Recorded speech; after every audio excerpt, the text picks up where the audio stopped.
Hi friends, welcome to lakh creations. జనరల్గా మనం మన ఇంట్లో సాంబ్రాణి వేయడానికి కోల్ వాడతాం కదండి.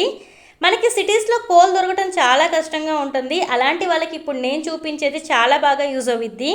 ఇప్పుడు నేను చూపించేది రెడీమేడ్ చార్కోల్ అండి. ఈ ప్యాకెట్లో మొత్తం 10 పీసెస్ వస్తాయి. దీని కాస్ట్ 50 రూపీస్. ఇది అన్ని పూజా స్టోర్స్లో ఈజీగా అవైలబుల్గా ఉంటుంది. నేను బ్రేక్ చేసి చూపిస్తున్నాను చూడండి. చేత్తో కట్ చేస్తుంటే కట్ అవ్వడం లేదు. సో నేను దీన్ని ఇలా బ్రేక్ చేస్తున్నాను. మొత్తం 4 పీసెస్గా కట్ చేసుకోవాలి. మనకి బొగ్గు అంటే ఈ ఫామ్లోనే తెలుసు, కానీ దీన్ని వెలిగించాలంటే చాలా ప్రాసెస్ ఉండిద్ది కదా. ఇప్పుడు నేను చూపించేది చాలా ఈజీగా వెలిగించుకోవచ్చండి. ఎందుకంటే ఇది కోల్ అండ్ కొబ్బరి పీచుతో తయారు చేస్తారు. ఇప్పుడు నేను 4 పీసెస్గా కట్ చేశాను కదా. ఇందులో 1 సింగిల్ పీస్ వచ్చి 15 మినిట్స్ దాకా వెలిగిద్ది. రిమైనింగ్ పీసెస్ని ఒక బాక్స్లో స్టోర్ చేసి పెట్టుకోండి.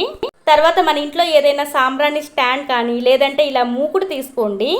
ఇప్పుడు నేను వెలిగిస్తున్నాను చూడండి. ఇది మొత్తం కూడా చాలా ఫాస్ట్గా బర్న్ అవ్విద్ది. మన ఇంట్లో చిన్నపిల్లలకి సాంబ్రాణి వేయడానికి కానీ లేదా వీక్లీ ట్వైస్ మన ఇంట్లో సాంబ్రాణి వేసుకోవడానికి కానీ ఇప్పుడు నేను చూపిస్తున్న చార్కోల్ చాలా బాగా యూజ్ అయ్యిద్దండి. విత్ ఇన్ సెకండ్స్లోనే ఇది వెలిగిద్ది.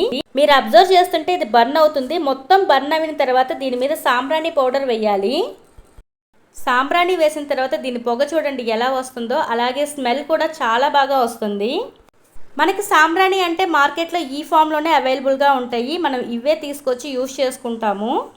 బట్ ఇప్పుడు నేను చూపించిన చార్కోల్ తీసుకొచ్చి దానిపైన ఇలా సాంబ్రాణి వేసి ట్రై చేయండి. ఇలా మన ఇంట్లో సాంబ్రాణి వేసుకోవటం వల్ల మన ఇల్లు కూడా చాలా పీస్ఫుల్గా ఉంటుందండి. ఈ వీడియో మీకు యూజ్ అయింది అనుకుంటున్నాను. ఈ వీడియో మీకు యూజ్ అయితే లైక్ చేయండి, మీ ఫ్రెండ్స్కి రిలేటివ్స్కి షేర్ చేయండి అండ్ సబ్స్క్రైబ్ చేసుకోండి. Thank you for watching.